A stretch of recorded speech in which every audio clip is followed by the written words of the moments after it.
कभी खुद पे कभी हालात पे रोना आया। अकेले हैं चले आओ कहाँ हो, याद न जाए बीते दिनों की। रफ़ी साहब की मखमली आवाज में ये दर्द भरे गाने वैसे तो फिल्म के सिचुएशन पर तैयार किए गए हैं, पर सच कहे तो ये गाने फिल्मी दुनिया के लोगों की हकीकत भी बयां करते हैं। बात निकली तो रोना आया, आवाज दे तुमको कहाँ हो, जाके ना आए जो दिन दिल क्यों बुलाए। लोकप्रियता के शिखर पर पहुंचकर जब किसी भी कारण से उन्हें अकेलेपन का शिकार होना पड़ता है तो बरबस ही ये गाने सार्थक होते नजर आते हैं। क्या हुआ आज इस बात पे रोना आया, तुम्हें हम ढूंढते हैं दिल ढूंढता है, जो पखेरू होते पिंजरे में मैं रख लेता। अभिनय की दुनिया में एक कहावत बहुत मशहूर है कि आप जिस भूमिका को पर्दे पर निभाते हैं वो आपकी वास्तविक जिंदगी को भी खदबदा देता है। साल 2016 में आई फिल्म रमन राघव में सीरियल किलर की भूमिका करने के बाद अभिनेता नवाजुद्दीन सिद्दीकी को अस्पताल तक में भर्ती होना पड़ा था। सीरियल किलर की भूमिका को निभाते हुए वो मेंटली डिसबैलेंस होने लगे थे। ठीक ऐसा ही असर जीवन में गानों का भी पड़ता है। दर्द भरे गाने लिखने वाला, उसे लगातार सुनने वाला और उसे गाने वाला इसके साइड इफेक्ट से बच नहीं पाता।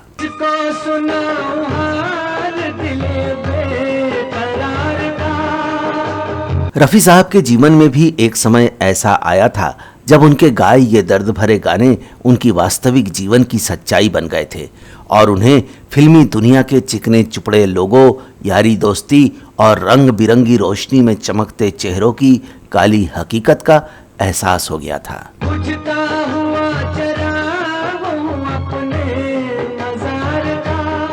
वो इतने निराश हो गए थे कि फिल्मी दुनिया के निर्माता, निर्देशकों और कलाकारों से उनका भरोसा उठने लगा था। यहाँ तक कि उनका अपना कॉन्फिडेंस डगमगा गया था। उन्होंने अपने शिष्य से, जो खुद भी एक बड़ा गायक था, उससे पूछ लिया था कि क्या मैं वाकई इतना बुरा गाता हूँ। काश भूल जाऊं मगर भूलता नहीं। क्या था ये पूरा मामला?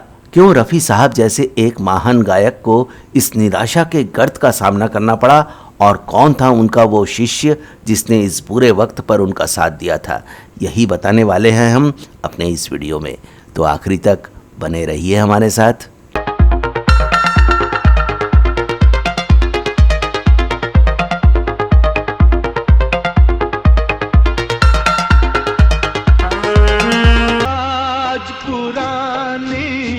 राहों से आवाज न दे। कौन नहीं जानता कि रफ़ी साहब ने अपने गानों से हिंदुस्तान ही नहीं बल्कि विदेशों में भी जबरदस्त लोकप्रियता बटोरी थी। बॉलीवुड में साल 1940 से गायकी का सफर शुरू करने के बाद उन्हें कभी भी पीछे मुड़कर देखने की आवश्यकता ही नहीं पड़ी। रफ़ी साहब ने अपने करियर में करीब 28,000 गाने गाए हैं। उनको दुनिया का बेहतरीन प्लेबैक सिंगर माना जाता है जो हर तरह के गाने गाते थे, चाहे शास्त्रीय संगीत हो, देशभक्ति के गाने हो, दर्द भरे गाने हो, रोमांटिक गाने हो, डिस्को हो, गजलें हो या फिर भजन हो। उनके गले की खूबसूरती हर अंदाज में लाजवाब होती थी। बीते दिनों की याद थी जिनमें। रफ़ी साहब गाने के अनुरूप ही नहीं, अभिनेता के व्यक्तित्व के अनुरूप भी अपनी आवाज को ढाल लेते थे। मैं वो तराने भूल चुका। उन्होंने हिंदी सिनेमा के सभी मेल फीमेल सिंगर्स के साथ जुगलबंदी भी की, जो खूब लोकप्रिय हुई। इसी का नतीजा है कि हम जिस कालखंड का जिक्र करने जा रहे हैं उससे पहले ही उन्हें 5 बार फिल्म फेयर का अवार्ड मिल चुका था।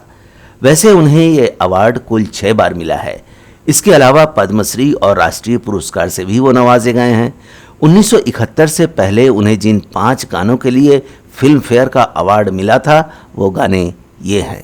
14वीं का चांद हो याफ्ताब हो तेरी प्यारी प्यारी सूरत को किसी की नजर ना लगे। चाहूंगा मैं तुझे सांझ सवेरे, हारो फूल बरसा मेरा महबूब आया है। दिल के झरोके में तुझको बिठा कर, यादों को तेरी मैं दुल्हन बना कर। रफ़ी साहब के बेटे शाहिद रफ़ी ने एक इंटरव्यू में कहा था कि 1971 में उनके पिता और उनकी मां यानी कि रफ़ी साहब और उनकी पत्नी दोनों हज पर गए थे।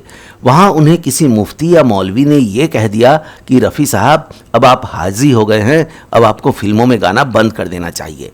उनकी बात मानकर रफ़ी साहब करीब 19 महीनों तक बिना गाए रहे। यही वो वक्त था जब फिल्मी दुनिया में किशोर कुमार का सितारा बुलंद होने लगा था। बाद में नौशाद जी ने रफ़ी साहब को समझाया कि मियाँ कहाँ इन फालतू की बातों में आ रहे हो, ये गाना छोड़कर गलत कर रहे हो। आप ईमानदारी का पेशा कर रहे हो, किसी का दिल नहीं दुखा रहे। आप अपने गाने से इतने लोगों को खुश रखते हो, ये भी एक तरह से खुदा की इबादत ही तो है। आपको खुदा ने इतना अच्छा गला दिया है तो गाना मत छोड़िए, फिर से शुरू कर दीजिए। शाहिद रफ़ी कहते हैं कि इसके साथ ही उन्हें परिजनों ने भी समझाया कि उनका गाना बंद करने से घर परिवार का खर्च चलना बंद हो जाएगा। परिजनों ने कहा कि आपका गला ही परिवार के रोजगार का जरिया है। अब आप न कोई नौकरी कर सकते हैं और न कोई बिजनेस और न कुछ और। बस अल्लाह ने जो गला दिया है, जो इतनी खूबसूरत आवाज़ बख्शी है, वही सब कुछ है। इसलिए आप फिल्मों में फिर से गाइए। इसके बाद रफ़ी साहब ने गाना शुरू करने का मन बना लिया, लेकिन तब तक गायक के रूप में किशोर कुमार की लोकप्रियता आसमान पर पहुंच गई थी। फिल्म आराधना में उन्होंने सबको प्रभावित किया था। 1969 के बाद किशोर कुमार ने कमाल के गाने गाए। उन फिल्मों के सभी गाने ब्लॉकबस्टर साबित हुए। फिल्मी दुनिया चढ़ते सूरज को ही सलाम करती है, तो सभी निर्माता, निर्देशकों और कलाकारों ने किशोर कुमार से ही गाना गवाने को तवज्जो देना शुरू कर दी और रफ़ी साहब को एकदम अकेला छोड़ दिया। इतना होने के बाद भी जब रफ़ी साहब ने गाना शुरू किया तो उन्होंने अपनी उपस्थिति दर्ज करा दी। अगर कोई ये कहता है कि रफ़ी साहब इस दौरान गाने के टॉप पर नहीं रहे तो सरासर गलत है। उन्होंने अपनी उपेक्षा झेलने के दौर में भी एक से बढ़कर एक गाने हिंदी फिल्म जगत के संगीत प्रेमियों को देते रहे। बोल मेरे साथिया कितना मुझसे प्यार है, जाते जाते ओ मांगू ना कोई खैरात, के माना मेरी जान मोहब्बत सजा है, मगर किस लिए तेरी गलियों में न रखेंगे कदम आज के बाद। लेकिन ये भी सच है कि 1972 के बाद जब रफ़ी साहब ने फिल्मों के लिए गाना शुरू किया तो उनको अपनों की उपेक्षा झेलनी पड़ी, जिससे वो काफ़ी निराश हो गए थे।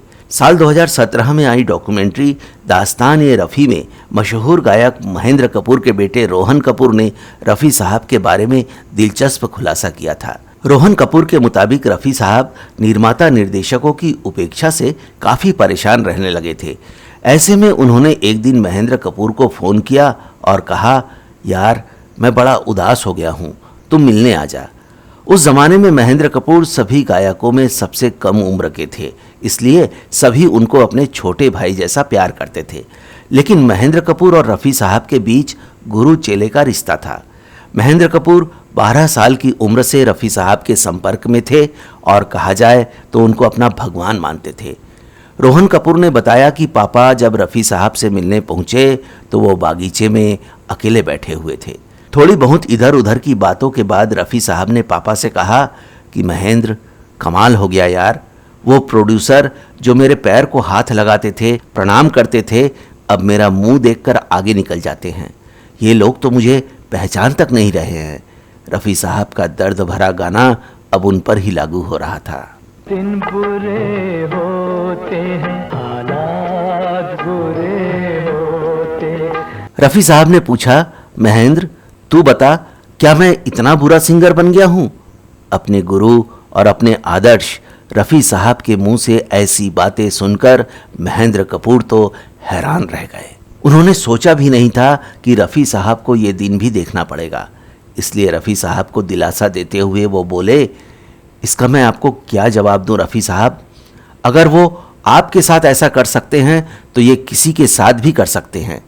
इसमें अच्छा और बुरा होने की बात नहीं है, ये लोग ऐसे ही हैं।